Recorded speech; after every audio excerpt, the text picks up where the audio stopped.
Tá? Quem já pagou o módulo de procedimento de emergência viu que a emergência não se dá só na parte de incêndio, tá? Explosão. Nós temos emergência, incêndio e explosões, nós temos vazamentos, emergências químicas e assim sucessivamente. E a brigada de emergência, ela é treinada para combater esses tipos de emergência. O caso de acidente também é uma emergência e assim sucessivamente.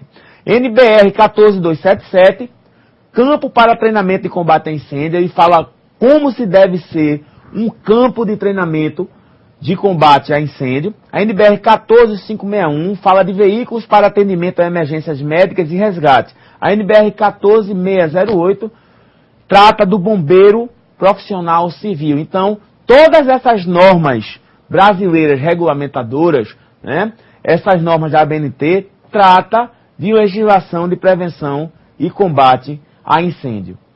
Certo? Ainda na parte, volta lá, Billy. Ainda na parte de brigada contra incêndio, está a composição da brigada de incêndio. A brigada de incêndio deve ser composta levando-se em conta a população fixa de trabalhadores, o tipo de atividade da empresa e nível de risco, estabelecida na NBR 14276. Tá? Você não vai pegar simplesmente meia dúzia de trabalhadores, pegar, treinar e formar a brigada. Existem padrões, existem normas.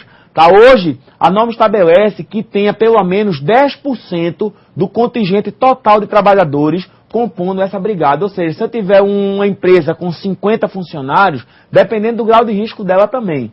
Tá? Se eu tiver uma empresa com 50 funcionários, a brigada aí no mínimo deve ter aí 10%, ou seja, 5 funcionários nessa brigada. Tá? Isso aí grosseiramente falando. A organização da brigada. A brigada deve ser organizada funcionalmente com os seguintes componentes. Isso aí é o básico que está lá na norma, mas dependendo da necessidade da empresa, pode mudar. Tá? Você tem aí brigadistas, que é justamente a peça-chave, é o que vai estar lá combatendo, tá? É o brigadista, o líder de brigada, o chefe de brigada e o coordenador geral de brigada, que na maioria dos locais que eu conheço, geralmente esse coordenador de brigada ou é o técnico em segurança do trabalho ou é o engenheiro de segurança do trabalho que coordena a brigada contra incêndio. Para a organização da brigada de incêndio, ainda temos que verificar as orientações sobre. Aí você tem o organograma da brigada de incêndio, você vai ver isso detalhadamente. Tá? Quem não viu ainda, você vai ver isso no modo de prevenção, no modo de procedimentos de emergência, que nós temos uma aula exclusiva, especificamente de formação de brigada. Como é que eu diagramo a brigada, como é que eu faço o organograma da brigada, quem eu posso colocar como líder, quem eu posso colocar como coordenador, e assim sucessivamente. Programa do curso de formação. Tá? É importante você ter um programa básico de formação de brigadistas. A própria norma, tá? A própria NBR estabelece isso. Certificado do brigadista. O brigadista, depois que ele fizer o curso, ele tem que receber o certificado. O profissional habilitado na formação de brigada. A avaliação teórica realizada na forma escrita. É importante você atentar para isso também. Procedimentos complementares.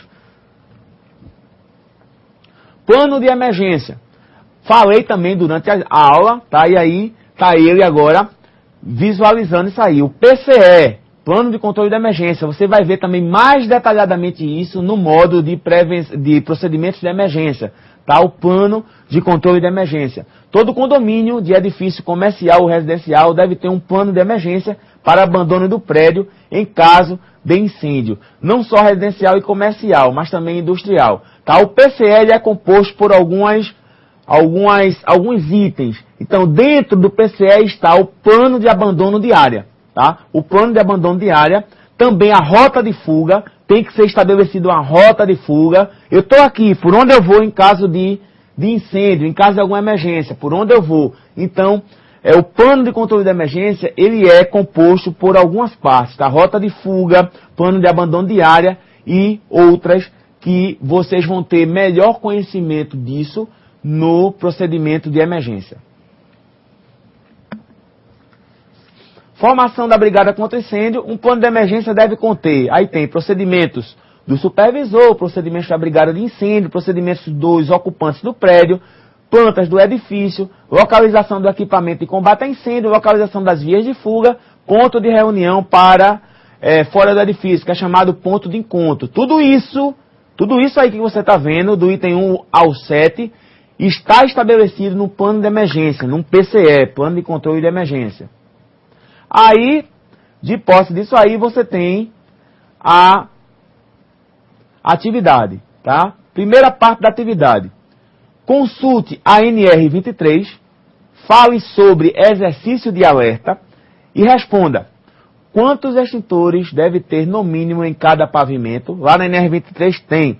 Deverá ser pintada de vermelho uma larga área do piso embaixo do extintor, a qual não poderá ser substituída por forma nenhuma. Quanto deve medir essa área no mínimo e qual altura deve ficar do piso? Isso aí, como diz o professor Paiva, né, é faca na manteiga, né?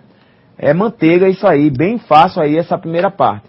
Segunda parte, consulte a NR6, escreva sobre o que compete ao empregador quanto ao EPI, ao empregador quanto ao EPI e ao empregado quanto ao EPI. Ou seja, direitos e deveres do empregado e do empregador quanto ao EPI.